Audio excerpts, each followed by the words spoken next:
Donc bienvenue pour ce webinaire sur la chaîne critique en français et dans lequel nous allons présenter des nouveaux cas de 2024 de mise en œuvre de la chaîne critique par Maris Consulting. La présentation une vue très rapide de management de projet par la chaîne critique, très brève. Je vais vous expliquer comment vous pouvez compenser si vous ne connaissez pas en regardant d'autres sources d'informations pour comprendre la méthode. On va surtout passer l'essentiel du temps à présenter 9 nouveaux exemples dans différentes industries que nous avons réalisés en 2024 et puis conclure. Donc quelque chose de très simple.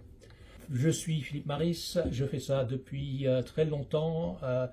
Chronologiquement, je suis tombé dans le bain du ce qu'on appelle aujourd'hui le Lean aujourd'hui, à Aulnoy-Emery en 1994, avant Internet et tout ça. Un peu plus tard, j'ai travaillé avec Eliyahu Goldratt, l'auteur du But et fondateur de la théorie des contraintes. Je mets en œuvre ce cocktail de théorie des contraintes et le Lean depuis cette époque dans plus de 350 entreprises de par le monde. J'ai écrit un livre très ennuyeux que vous n'avez pas besoin de lire pour ce webinaire et je suis un horrible anglais et européen malgré Brexit et voilà, et je parle un peu français. Je suis le patron et fondateur de Maris Consulting qui est basé à Paris, effectivement, avec une belle vue de la Tour Eiffel, avec 12 consultants et plusieurs partenaires. À peu près 40% de notre business, c'est ce dont on va parler aujourd'hui, le management de projet. Et il y a 40% qui est notre cœur historique, qui est l'excellence opérationnelle des flux et tout ça. Pour ceux qui ne savent pas, nous sommes réputés pour être très généreux dans le contenu qu'on met à disposition, puisqu'on a 550 ou je ne sais combien vidéos maintenant disponibles sur YouTube, qui permettront de compléter si ce que je vous dis vous intéresse, avec plein d'autres informations, de témoignages clients, de principes, etc. Et on fait des événements comme ceci en présentiel ou en ligne, au moins une fois par semaine. Voilà. Alors on est un peu difficile à situer par rapport à le genre d'intervention qu'on fait et dans quelles industries, parce qu'on est très curieux et on adore des nouveaux challenges. Mais comme vous voyez là, il y a de tout. Il y a du McDonald's, du Louis Vuitton, des fusées Ariane, de l'acier, des yaourts et tout ça. Et du logiciel, des assurances, il y a plein de choses. Et donc c'est à partir de ça que nous nourrissons nos points de vue et vous allez voir cette diversité. Donc voilà, c'est un exemple de nos clients et vous allez voir ça aussi dans les cas que je vais présenter dans un instant parce que c'est très variable. Et le management de projet par la chaîne critique, pourquoi s'y intéresser? Peut-être parce que ça donne de super résultats que vous allez voir dans ce qui suit. On arrive beaucoup plus à terminer ces projets à l'heure. On arrive à augmenter le nombre de projets qu'on réalise dans une année et on arrive à les faire beaucoup plus vite, comme vous voyez là, et vous allez voir aussi ça dans les cas que je vais présenter. Et voilà quelques verbatims de nos clients. C'est quelque chose qui séduit et qui est inattendu, parce que les gens abordent en général les projets de manière cynique et pessimiste en disant c'est un projet donc ça sera en retard, ça va coûter trop cher, on va s'énerver, on va se disputer, etc. Quand la chaîne critique permet de vivre tout ça autrement. Ça marche comment? Je vous fais une version très courte. Il y a plusieurs vidéos, etc. qui vous permettent de mieux comprendre. Excusez-moi, on va aller vite. Imaginez un projet qui a 3 phases. 2 par exemple développement produit, avec une première phase de proof of concept de 4 semaines. Et puis suivi d'une phase de développement du prototype de 16 semaines, suivi d'une pré-série de 12 semaines, n'est-ce pas? Donc 32 semaines planifiées, on se lance comme ça.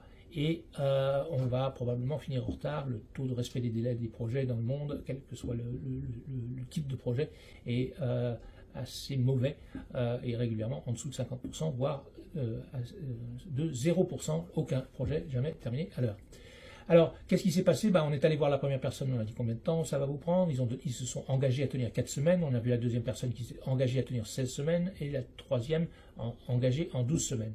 Okay, puisqu'on leur a demandé de s'engager, ils ont en fin de compte pris une marge de sécurité pour pouvoir tenir leur engagement du fait de l'incertitude dans la durée de la tâche, n'est-ce pas? C'est pas de la mauvaise volonté, c'est qu'ils ne savent pas. Celui qui fait le prototype, il ne sait pas encore à quoi ressemble le produit. Celui qui fait la pré-série non plus, donc il ne sait même pas sur quelle machine ça va passer, etc. Donc il doit deviner, et pour être sûr que son engagement est tenu, il rajoute une marge de sécurité. Pour rester très simple, ici nous avons supposé que la marge de sécurité était la moitié des durées indiquées par les personnes, d'accord? Donc pour 4 semaines de proof of concept, nous avons 2 semaines de travail et 2 semaines de sécurité pour tenir cet engagement. La chaîne critique dit on va en fin de compte garder les durées optimistes indiquées ici, et on va prendre les précautions et les mettre dans un buffer collectif mutualisé à la fin.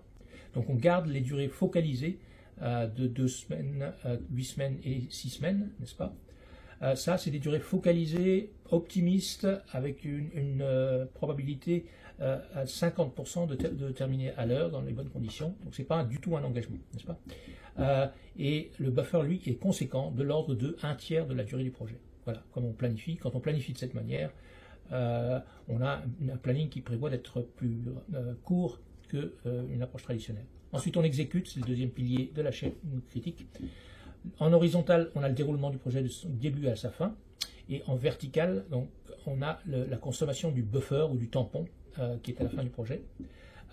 Donc ici, on a les 16 semaines sur l'horizontale et les 8 semaines de buffer en la verticale. En exécutant le projet, c'est normal, on consomme le buffer. Après tout, les durées prévues sont très optimistes. Et on surveille la consommation du buffer pour que le rythme de consommation ne soit pas excessif et qu'on termine, si possible, un petit peu en avance, parce que c'est comme ça que, n'est-ce pas, on ne rate pas les avions, on termine un peu en avance le projet d'arriver à la porte d'embarquement, sinon on rate ces avions. C'est pareil avec les projets. Un peu plus, alors là, attachez vos ceintures parce que ça va aller beaucoup trop vite pour bien comprendre, mais il y a plusieurs étapes pour arriver à faire de la planification en chaîne critique. Imaginez ce projet-là que vous voyez ici avec différentes tâches faites par différentes personnes. Le chemin critique est indiqué en rouge ici. Pierre, Simon, Marion, Céline, Marc et Pierre. Ça, c'est le chemin critique que vous avez peut-être appris à l'université. La chaîne critique dit quoi? On va enlever les durées, les précautions qui sont dans la durée des tâches. Donc, on va supprimer les marges individuelles, ce qui rendra les tâches plus courtes en prévisionnel.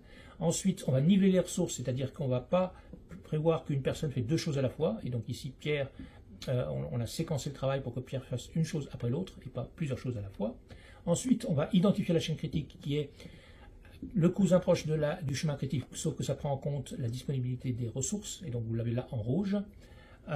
Et enfin, on va insérer des tampons. Le tampon projet, je vous en ai déjà un peu parlé, c'est à la fin du projet, ici, donc 1/3 de la durée. Mais il y a aussi d'autres tampons dits auxiliaires qui s'assurent que le non critique reste non critique. Excusez-moi, ça va très vite, je sais, mais si vous voulez une version plus longue, vous pouvez par exemple regarder cette série de 4 vidéos de 20 minutes chacune, qui vous explique tout ça beaucoup plus tranquillement, et ça vous permettra de mieux comprendre. Ou plein d'autres vidéos qui sont à votre disposition. Nous allons maintenant regarder les différents cas. Le premier cas est une entreprise installée en France qui fabrique les équipements qui font le recyclage de textiles. Donc d'où l'effilochage, le mélangeage, le compactage, etc. Entreprise leader de son marché qui fait tout ça. Et donc ce qu'ils font, chaque affaire, c'était des grosses machines compliquées. Chaque affaire est un projet unique, il n'y en a pas un, on ne vend pas 2 machines pareilles. Le problème qu'ils avaient, enfin la situation dans laquelle ils se trouvaient, c'est vu la demande pour ce genre d'équipement avec les taux de recyclage qui ont tendance à augmenter de par le monde, notamment en Europe, qu'ils avaient du mal à faire face à l'augmentation de la demande. Donc il fallait qu'ils augmentent la capacité du système. Il fallait réduire le lead time parce qu'au fur et à mesure que les lead time entre la commande et la livraison commençaient à devenir difficiles à digérer pour les clients. Améliorer le respect de délai parce qu'ils ne le respectaient que rarement, et améliorer la sécurité. Voilà, c'était les objectifs du projet. On a fait une démarche mélangeant la théorie des contraintes et le Lean. On a mis en place des nouvelles règles de fonctionnement au bureau d'études, notamment de full kit. Ils ne commençaient pas à dessiner un nouveau projet avant d'avoir eu tous les éléments qu'il leur fallait pour faire le dessin, car assez régulièrement les gens commencent dès qu'ils ont un peu d'informations et ils doivent refaire le travail et ainsi de suite parce qu'ils n'ont pas tout. Mais on insiste sur le full kit ou le complet conforme. Commencez à travailler seulement quand vous avez tout ce qu'il vous faut pour faire le travail. Et puis après, on a donc le déploiement de la chaîne critique, Critical Chain Project Management, CCPM, sur l'ensemble du portefeuille avec toute l'affaire, aussi bien l'étude que l'assemblage et production. On a installé un PIC et PDP pour gérer le moyen long terme et mieux séquencer les affaires pour savoir quand on les lançait ou si une nouvelle affaire arrivait, quand est-ce qu'on pouvait promettre de la livrer en fonction de la charge existante, puisqu'ils étaient en surcharge. plein de nouveaux Key Performance Indicators KPI au niveau du bureau d'études, des méthodes et de la fabrication autour de ces idées. Et donc une démarche qui est à base de la théorie de contrainte et du bon lean en production. Le résultat, c'est que le lead time s'est réduit de l'ordre de 40% au niveau du bureau d'études. Le lead time des affaires, également forte réduction. Le respect des délais est passé à 100%. Et l'augmentation de productivité globale a été de bien plus que de 10%. Voilà. Et ça, comme souvent d'ailleurs dans nos projets, a été ensuite suivi d'un autre travail sur la production. Au début, c'était donc le bureau d'études, et après la production. Pourquoi? Parce qu'au fur et à mesure que le bureau d'études a été dégoulotté et produisait plus, eh bien, l'aval, la production et l'assemblage ont saturé. Et donc, on a ensuite améliorer les performances de la partie assemblage et production. Pour ce faire, on a pareil, on a utilisé un mélange de théorie des contraintes et de Lean avec des 5S et ainsi de suite, et un pilotage des flux. Comme c'est très souvent le cas dans l'assemblage de ce type, donc qui n'est pas une ligne d'assemblage, n'est-ce pas, mais des assemblages par lot sur table, etc., ou par emplacement. Les délais étaient très lents, et méfiez-vous, regardez si vous êtes dans cette typologie-là, qu'est-ce qui se passe? On voit qu'il y a plein d'équipements qui sont en attente d'assemblage, mais il n'y a pas grand monde qui travaille dessus. Pourquoi? Parce qu'ils sont tous en train d'attendre quelque chose, d'attendre une pièce et ainsi de suite. Ils n'ont pas travaillé en complet conforme. Donc, nous insistons pour lancer seulement l'assemblage en complet conforme, c'est-à-dire qu'on a toutes les pièces disponibles avant de démarrer l'assemblage. Quand on fait ça, on peut aller très très vite, beaucoup plus vite que si on ne le fait pas. Donc, dans cet exemple, ils avaient plus de 9 semaines de cycle d'assemblage initialement. On l'a réduit à 2 semaines, n'est-ce pas? 80% de réduction. On est passé de quasi 10 semaines à 2 semaines pour les mêmes machines, tout simplement en attendant qu'on ait toutes les pièces et en travaillant dessus de manière très focalisée. C'est contre-intuitif peut-être pour ceux qui n'ont pas fait cela. Plus vous commencez tard, plus vous allez terminer tôt, puisque vous attendez d'avoir toutes les pièces qu'il vous faut pour faire bon du premier coup.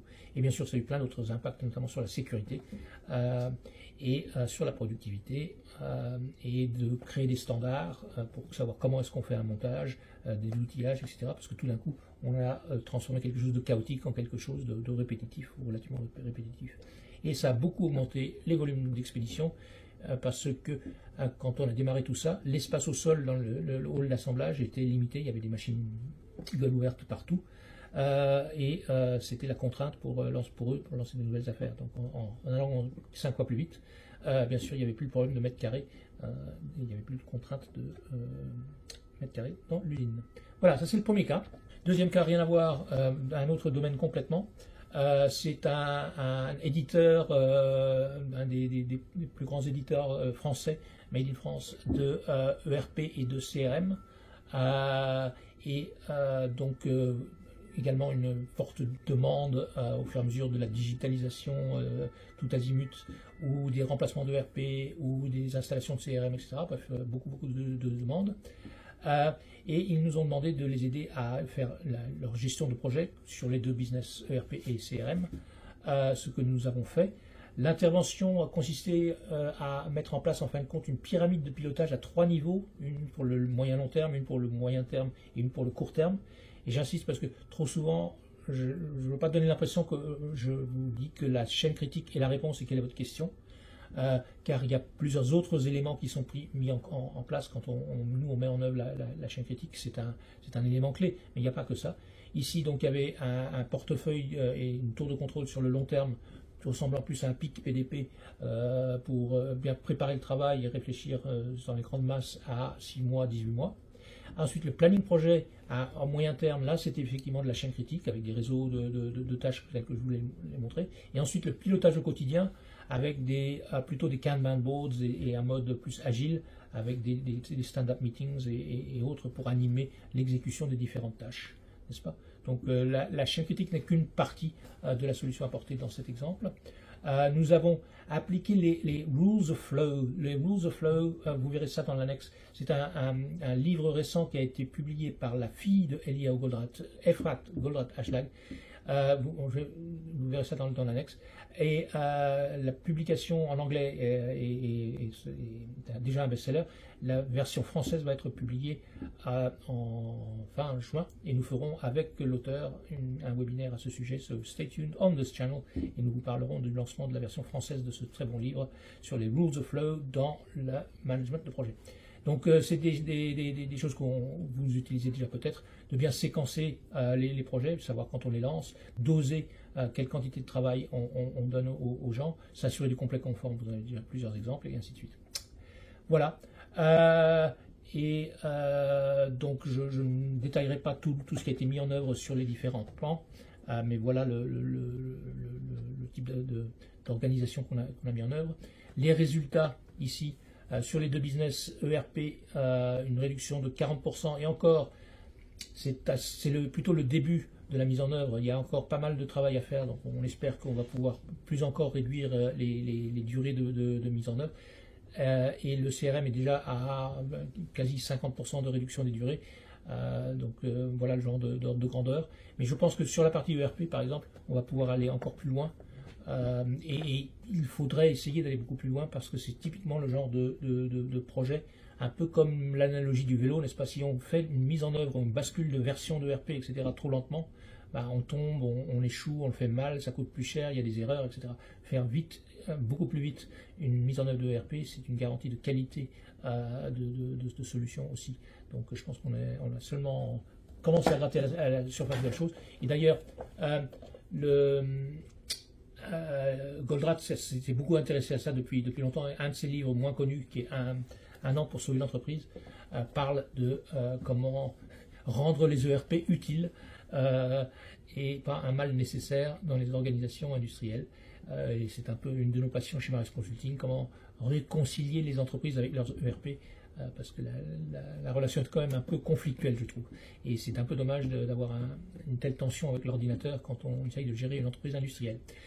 Voilà, donc il y avait plein d'autres avantages dans les résultats, un pilotage beaucoup plus proactif, une approche qui permet de mieux collaborer avec les clients, et même en présentant ça dès le départ en avant-vente auprès de leurs prospects, de montrer qu'ils prenaient la gestion de projet au sérieux et qu'ils se donnaient toutes les chances de terminer beaucoup plus vite que d'autres la mise en œuvre d'un ERP. Voilà.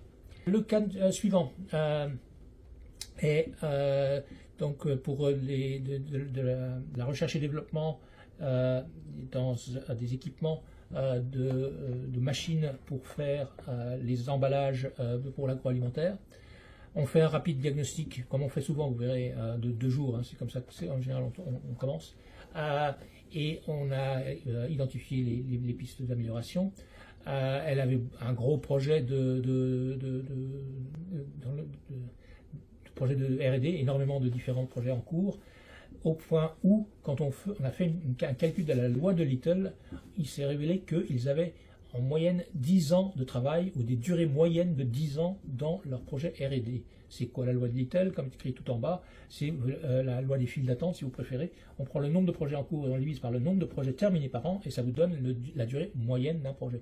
Et assez régulièrement, c'est pour ça que je l'ai mis en gros et en gras, quand on fait ça dans les développements produits, industrialisation, etc., on trouve des chiffres absurdes comme cela, hein, 10 ans, 15 ans, etc. Quand ils prétendent qu'ils font ça en 2 ans ou 3 ans, la réalité est autre.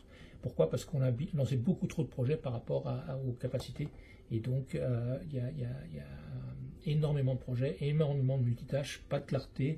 Et c'est un point de départ qu'on trouve très très souvent, d'où le fait que je l'ai mis en gros, là, avec 10 ans. Vous allez peut-être rigoler en disant c'est ridicule. Vous faites le calcul pour vous-même et vous verrez. Vous prenez le nombre de projets que vous avez en cours et divisé par le nombre de projets que vous avez terminé en 2024. Et faites le calcul. Si vous êtes à moins de 5 ans, ça m'étonnerait. Voilà, donc ça c'est un diagnostic de jour qui a été fait récemment. Donc les préconisations sont faites, les mises en œuvre sont en cours. Donc on ne va pas encore parler de résultats. Mais il y a donc un nettoyage dans le portefeuille pour faire un tri et priorisation, pour vider un peu cette cuve constipée de projets, planifier les projets en chaîne critique, accélérer la réalisation de quelques projets prioritaires, et puis se doter d'une vraie vision portefeuille de ce qu'ils font. Encore un autre exemple, cette fois-ci de l'aéronautique, une start-up plus qu'adolescente, puisqu'elle a plus de 5 ans maintenant, française, développement de sièges pour l'aéronautique, extrêmement léger, beaucoup plus léger que ceux de la concurrence, ce qui bien sûr est pour eux un avantage concurrentiel dans le monde actuel, puisque ça réduit la quantité de kérosène brûlé, etc., en étant beaucoup plus léger que d'autres. Donc, diagnostic et mise en œuvre d'amélioration, meilleure répartition des ressources sur les différents projets, focus and finish, une fois qu'on a décidé de faire quelque chose, on va jusqu'au bout, on ne se change pas la vie tout le temps, on n'est pas en mouvement brownien. Un Kanban board, vous voyez à nouveau pour nous la frontière assez floue entre le monde agile et le monde de la chaîne critique, puisqu'on avait des Kanban boards pour visualiser le travail et gérer l'exécution des tâches au niveau du quotidien et dans la semaine. Et on focalisait l'attention managériale avec des points de suivi plus fréquents, avec la chaîne critique, etc., qui permet de mieux comprendre ce qui se passait.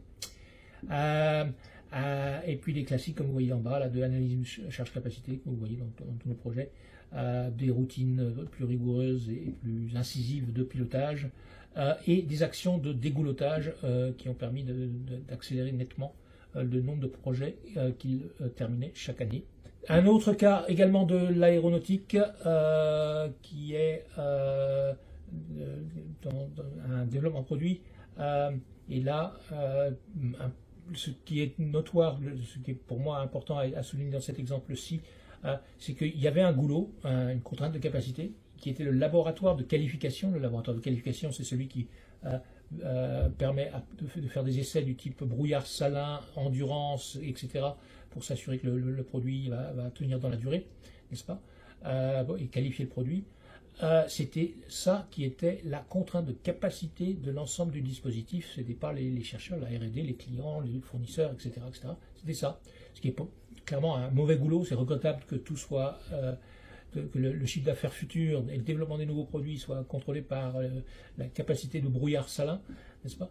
Mais c'était le cas, et c'est pour ça que je voulais présenter ce cas-là, parce que assez souvent quand même, disons un tiers de nos interventions, le goulot qu'on trouve, la contrainte de capacité qu'on trouve dans le monde des projets est dommage, regrettable, pas le bon. Donc la première chose qu'on fait, c'est qu'on trouve les moyens de le dégouloter pour aller le mettre dans un endroit moins ridicule. Ça arrive souvent. C'est par la nature immatérielle des projets, ça ne se voit pas trop, et donc on peut trop souvent se retrouver avec un goulot au mauvais endroit. C'était le cas ici. Après, on déroule la chaîne critique comme d'habitude, donc on planifie selon les règles que je vous ai montrées. On implique les parties prenantes beaucoup plus tôt dans les projets pour s'assurer que justement la partie qualification est prise en compte beaucoup plus tôt dans les discussions pour ne pas découvrir les contraintes et les problèmes de tests de qualification au dernier moment. On utilise des mascottes. Les mascottes, regardez des vidéos, c'est quelque chose qu'on aime bien. C'est des objets physiques ici, c'est les pandas que vous voyez là. Les pandas et les t-shirts là, c'est des objets qui vont suivre la chaîne critique physiquement, ils vont aller d'un bureau à un autre à travers le système et ils vont représenter la chaîne critique, les taches rouges de tel et tel projet. Comme ça on saura, si quelqu'un voit un panda sur la table de Albert, ça veut dire que Albert travaille sur le projet numéro 25, ne le dérangez pas, c'est lui qui détermine le délai et la date de fin de ce projet, laissez-le tranquille et laissez-le travailler. Ça visualise là où sont les projets et ça encourage les gens à ne pas perturber les quelques personnes qui sont sur la chaîne critique de chacun des projets. Bon, là, la chaîne critique a été intégrée dans les routines de pilotage. On a dégoulotté facilement le laboratoire de qualification, du synthèse, du checklist pour être sûr qu'on avait tout l'équipement, l'outillage et ainsi de suite pour faire les tests. Prise en compte en amont, horaire élargi, etc., etc. On s'est débarrassé de ce goulot. Résultat, donc en développement produit, réduction de la durée des projets de 3-4 ans à 18 mois, donc à nouveau réduction de l'ordre de moitié des durées.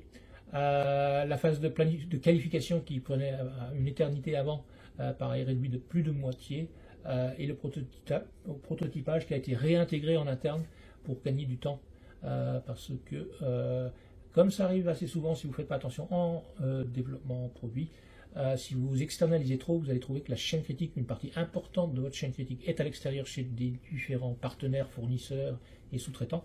Et ça veut dire que vous ne pouvez pas accélérer, puisque qu'une partie de votre futur est en fin de compte à l'extérieur de votre entreprise, ce qui n'est pas normal, n'est-ce pas? Voilà, tous les projets sont maintenant se terminent à l'heure. Voilà, vous verrez d'ailleurs des vidéos, il y a des vidéos sur ce cas-là qui sont également disponibles sur notre chaîne YouTube. Autre cas aéronautique, celui-ci international, parce que le précédent était en France, celui-ci international entre les États-Unis, le Mexique et la France, Albany Engineered Composites. C'était le développement et l'installation de machines sophistiquées pour faire du tissage de fibres de carbone, pour faire des pièces en carbone en 3D, donc des machines bien complexes, et à faire dès que possible, à faire pour hier, etc. On est vraiment à la pointe de certaines parties de développement aéronautique. Voilà, il voulait accélérer et s'assurer qu'il termine à l'heure les installations de tous ces nouveaux process et produits et process, parce que les deux sont intimement liés dans ce domaine-là. Et donc, mise en œuvre de la chaîne critique, avec planification, identification de la chaîne critique, paralysation des activités, focalisation sur les tâches critiques, synchronisation entre les acteurs sur la chaîne critique, tout ça du grand classique. Voilà à quoi ressemble leur fever chart. Comme vous voyez, quand on démarre, on peut avoir des surprises, hein, n'est-ce pas? Je vous ai montré un cas d'école où tout allait tranquillement d'un bout à l'autre. Mais comme vous voyez là, on peut avoir des vies un peu plus excitantes, n'est-ce pas, quand on est dans ce genre de choses. Et ici, il y avait quand même beaucoup d'incertitudes et d'inconnus. Et vous voyez que le niveau d'aléas qu'ils ont connu était énorme. Je répète, ils ont terminé à l'heure, malgré toutes ces choses-là, où tout d'un coup on prend 3 mois de délai de retard. Mais non, tout ça été très bien géré. Et ils ont pu respecter les échéances. Et donc maintenant, c'est d'ailleurs intégré dans leur manière de gérer les projets, quels qu'ils soient. Et ils poursuivent ça de par le monde avec tout ça. Donc bien la visibilité, la priorisation des tâches très simples, communication simplifiée. Il y a beaucoup de répétitions, puisque les gens se retrouvent toujours avec à peu près les mêmes solutions et les mêmes effets. Voilà, un autre cas d'aéronautique. Si vous voulez en savoir plus sur ce cas-là, vous pouvez par exemple regarder une vidéo d'une vingtaine de minutes par le patron de Albany Engineered Composites, ou le patron de la partie R&D, qui explique tout ça en anglais, et qui explique son vécu dans une très bonne vidéo d'ailleurs, parce qu'il est très bon pédagogique. Nous avons ensuite un autre cas de déménagement de projet CAPEX, où on passe d'une installation d'un site à un autre. On en fait beaucoup. L'année dernière, on en a seulement fait 2 ou 3 déménagements d'équipements ou de lignes de production, etc. Mais on en fait quand même très très régulièrement. On va en faire encore beaucoup plus en 2025. Parce qu'il y a beaucoup de ce genre de choses dans l'activité industrielle, et ils voulaient donc être sûrs de bien gérer tout ça, parce que s'il y a un couac, on déménage une ligne d'un endroit à un autre, on peut se retrouver avec une rupture de production et de disponibilité, mettant en difficulté la supply chain, etc. Donc quelque chose qui est trop souvent beaucoup trop anxiogène et source de disputes entre les patrons de site, entre les divisions, etc. Démarche classique, on regarde les différentes séquences de tâches. C'est important parce que pour ce genre de choses, assez souvent, les gens n'ont pas encore vraiment suffisamment formalisé en tant que projet le travail qu'ils font. Donc il faut faire un brainstorming, dites-moi qu'est-ce que vous devez faire. Il y a dans ces projets-là, en tout cas quand on est dans l'aéronautique ou la pharmaceutique ou autre, il y a le déménagement physique des pièces, des machines, des plans, tout ça. Mais il y a aussi toute la partie législative, administrative, documentaire, réglementaire qui est à assurer, parce que tout doit être fait selon les normes de la FDA ou du monde de l'aéronautique, etc. On doit s'assurer que tout est fait dans les règles de l'art. Et donc souvent, il y a autant de travail au niveau immatériel et administratif que de déménagement de machines. Il faut gérer le double flux. Ça, c'était le cas ici. C'est souvent le cas pour ce genre de choses.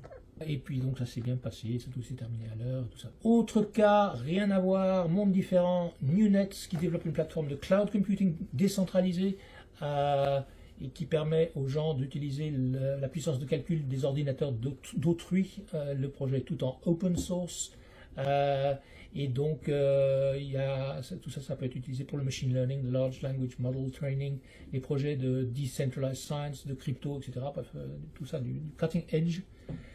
Et ils développaient leur solution. Ils avaient bien sûr une structure largement agile avant de mettre en place la chaîne critique, mais celle-ci ne leur permettait pas suffisamment de voir où ils allaient, et notamment de savoir quand leurs différents produits, différentes versions allaient être sur le marché, et ainsi de suite. Donc ils ont complété un socle qui était agile par une couche de chaîne critique. Tout ça, c'est une organisation complètement décentralisée par le monde, avec des gens partout, en Égypte, au Brésil, au Vietnam, au Luxembourg, et ainsi de suite, et en Lituanie, et ainsi de suite. Voilà. Donc tout ça, ça a été fait comme ça, en open source, ce qui fait que d'ailleurs, ils sont complètement transparents, et vous pouvez aller voir sur leur site, ils montrent la fever chart qui est mise à jour en temps réel sur leur site, au fur et à mesure du développement produit. C'est assez amusant. Et vous voyez là que leur vie aussi a été assez excitante dans un monde aussi innovant, où il y a beaucoup d'incertitudes et d'inconnus. Les fever charts peuvent devenir assez spectaculaires et pas très linéaires. Voilà. Mais ils sont très contents. Vous avez une vidéo qui existe, mais on va en faire un webinaire avec eux prochainement. Donc pour ceux que ça intéresse, stay tuned. On va faire un webinaire. Le NuNet fera un webinaire avec nous pour expliquer leur vécu de tout ça, parce qu'ils l'ont adopté, ils l'ont transformé eux aussi comme un avantage concurrentiel. Ils en parlent souvent en disant voilà, nous on sait qu'est-ce qu'on fait et où on va parce qu'on utilise la chaîne critique, comme plusieurs de nos clients. Pour terminer, un autre cas, cette fois-ci, depuis 2 ans, on fait beaucoup de travail dans le domaine armement et militaire. Et un de nos gros clients de l'année dernière, ça a été les forces armées d'un grand pays européen. Donc le but était d'accroître le maintien en condition opérationnelle des avions de chasse et autres aéronefs. Et donc voilà, dans toutes les différentes bases, un travail où là il y a un travail au niveau des work packages. Je n'ai pas le temps de vous décrire ça, mais choisir la granularité, le niveau de détail avec lequel on gère un projet, car une intervention sur un avion de chasse pour son check des 100 000 km ou quand on fait des petites rénovations, etc., c'est quand même complexe et c'est bien un projet. Mais quelle granularité on utilise, c'est une des clés qu'on n'a pas vu dans les autres projets qui est importante ici. On fait des réseautages parce qu'il n'y en avait pas, on planifie sur la chaîne critique, on fait des pilotes, après on déroule. Quelque chose d'important qu'on fait dans pas mal de projets, mais surtout dans le MRO aéronautique, créer une tour de contrôle, équipe multidisciplinaire, où on réunit dans la même pièce autour d'une table les gens qui font la logistique, la technique, la relation client, les RH, etc., pour que les questions puissent être prises très très rapidement au fur et à mesure qu'ils découvrent les problèmes à traiter. Ça a donné des fortes réductions du turnaround time et donc de l'amélioration de la disponibilité des avions de chasse, avions de transport, beaucoup plus de productivité, augmentation du potentiel des avions, c'est-à-dire que les avions ont été rendus avec beaucoup plus de potentiel, nombre d'heures de vol avant qu'ils étaient obligés de retourner au garage, parce que je m'arrête là, je peux en parler plus longuement, et beaucoup plus de visibilité, les gens savaient sur lequel avion avait un problème. Avec les avions, c'est particulièrement simple et fort, ça oblige les gens de regarder le début de l'intervention, et au début de l'intervention, on se rend compte si l'avion est en bon état, en mauvais état, et donc très tôt, on commence à se préoccuper de l'état du projet ou de l'avion, plutôt que d'attendre la fin. Donc l'attention managériale, quand on fait de la chaîne critique, ce qui est intéressant, c'est que plutôt que de se bagarrer sur la fin, les projets qui vont terminer dans une semaine ou un mois, on regarde les projets qui rentrent, les nouveaux, pour voir s'ils sont sains ou pas. Parce que comme ça, on peut éteindre les feux longtemps avant et éviter d'être en mode pompier tout le temps. Voilà, c'est tout, je vais conclure. Première remarque, vous avez peut-être remarqué dans les fever charts qu'on vous a montré, qu'il y en a où c'est un peu n'importe quoi. Normalement, les couleurs, c'est le vert, tout va bien, on est dans le bruit ou dans les incertitudes qu'on avait estimées, modélisées. Le jaune, c'est que ça chauffe un peu, et que le rouge, on a beaucoup plus de problèmes que prévu. Okay, et au début, c'est normal, il faut bien apprendre. Les entreprises qui adoptent la chaîne critique, ils ont quand même beaucoup de rouge, parfois même plus dans le rouge que ailleurs. Et ça prend quelques temps pour roder l'organisation dans ce domaine, comme pour toute chose. Et malheureusement, il y a quelque chose auquel personne ne peut rien, c'est que la durée de la période de rodage va dépendre des durées moyennes de vos projets avant de commencer. Si on fait de maintien d'avions de chasse et que ça prend à peu près un mois pour faire sa grosse révision, n'est-ce pas? Et bien, assez vite, on pourra être dans une situation où tous les nouveaux avions sont sous chaîne critique, de début à la fin, planifiés en chaîne critique, exécutés en chaîne critique, etc. Voilà, donc, en 6 mois, normalement, tout le monde est en mode chaîne critique et on commence à avoir des beaux résultats. En R&D, où il y avait 4 ans de délai avant même de commencer, ben, avant que le prochain projet conçu et démarré en chaîne critique sorte, ben, il y en a pour peut-être 5 ans, n'est-ce pas? Et donc ça va prendre un peu plus de temps pour assainir, parce que tant que vous n'avez pas planifié initialement en chaîne critique, vous n'allez pas tirer toute la quintessence de la logique. Donc méfiez-vous, il y a là, malheureusement un peu de temps avant qu'on voit toute la puissance de l'approche, et ça dépend pour beaucoup des durées de vos projets avant de commencer. En une page, les leçons apprises pour moi, les résultats dépassent toujours largement les attentes. Est-ce difficile? Peut-être pas, parce que c'est vrai que les attentes sont très limitées dans le monde des projets. Les gens partent perdants, sont pessimistes, cyniques, etc. Donc les attentes, c'est du genre, je veux terminer un peu plus à l'heure. Et quand on fait ça, et on va 2 fois plus vite, et on en fait 2 fois plus, hein, ils disent waouh. Et ça veut dire quoi? Ça veut dire que les gens trouvent trop d'excuses, mauvaises excuses sur pourquoi leur projet coûte trop cher, termine en retard, etc. Hein, puisque là, tout ce qu'on a changé, c'est la manière de travailler, l'ordonnancement, les priorités, la logique, la rigueur. Et tout d'un coup, c'est allé beaucoup plus vite. Donc ce n'était pas intrinsèque au projet, hein, c'est la résultante de votre manière de gérer, de votre manière de manager vos opérations. Si l'approche est mise en œuvre correctement, il y a très peu de résistance au changement. Nous, on arrive très vite à séduire, à convaincre tous nos clients de faire de la chaîne critique, et ce à tout niveau. Les patrons sont très contents parce qu'ils voient les résultats, ça va plus vite, ils en font plus par an. Le middle management a l'impression enfin de mériter son salaire parce qu'ils contrôlent ce qu'ils font.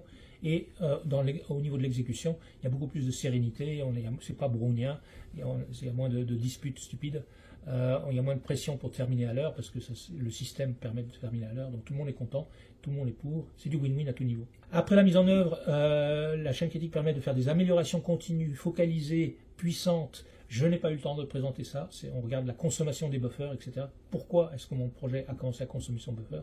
Et on fait des analyses Pareto, on améliore ça, et ça va très vite.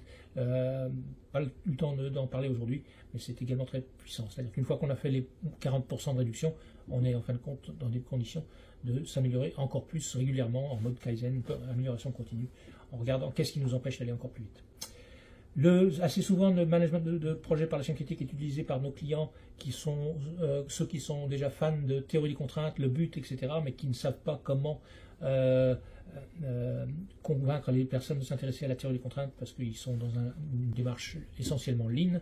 Et ben, la chaîne critique, puisqu'elle n'a pas trop de concurrents d'autres systèmes, n'est-ce pas, peut être présentée, utilisée, séduire par ses résultats au moins. Et après, on dit, bah, c'est de la théorie des contraintes, regardez, qu'est-ce qu'on peut faire d'autre avec la théorie des contraintes dans le système. Donc, de temps en temps, on utilise la chaîne critique comme disons, un cheval de Troie pour convaincre une organisation de faire plus de théorie des contraintes ou d'intégrer de la théorie des contraintes dans leur programme ligne. Et voilà, et puis, mais ça c'est pour nous un classique de chez Maris Consulting, je ne suis pas du tout du genre à dire la chaîne critique est la réponse à votre question. La chaîne critique, c'est ce que j'ai essayé d'expliquer aujourd'hui, on y croit, on adore, mais il n'y a pas que ça dans la vie, donc le mélanger avec de l'agile, le mélanger avec toutes les bonnes idées de risk management et autres qu'on trouve dans le Project Management Institute ou tous les autres cours que vous avez peut-être suivis à l'université sur le management de projet, il n'y a pas grand-chose à acheter. Ou le Lean Engineering le Toyota Production and Process Development System que j'adore aussi, le Last Planner System si vous êtes dans les BTP, etc. Il n'y a pas, nous on pense que c'est plus riche d'essayer de créer le bon cocktail par rapport à votre culture et votre système que de dire moi je prends ça et pas ça et je ne vous parle plus et je ne vous invite pas à mon anniversaire. Voilà, j'en ai à peu près terminé. Oui, voilà, ça c'était 9 cas, mais c'est vrai qu'on est encore plus divers que ça. Et donc, on travaille vraiment partout dans le monde. Et si vous êtes intéressé par savoir comment ça pourrait s'appliquer chez vous, comme vous avez vu dans plusieurs des exemples ici, notre démarrage, notre premier pas, en général, c'est de faire un diagnostic de 2 jours, un diagnostic flash, et à partir de là, on dit est-ce que la chaîne critique est applicable et comment l'appliquer, comment s'y prendre, etc. Voilà. C'est le classique pour nous. Voilà, bonne chance dans la suite de votre parcours chaîne critique. J'espère que ce que on vous a présenté aujourd'hui vous a plu. Merci beaucoup. Au revoir.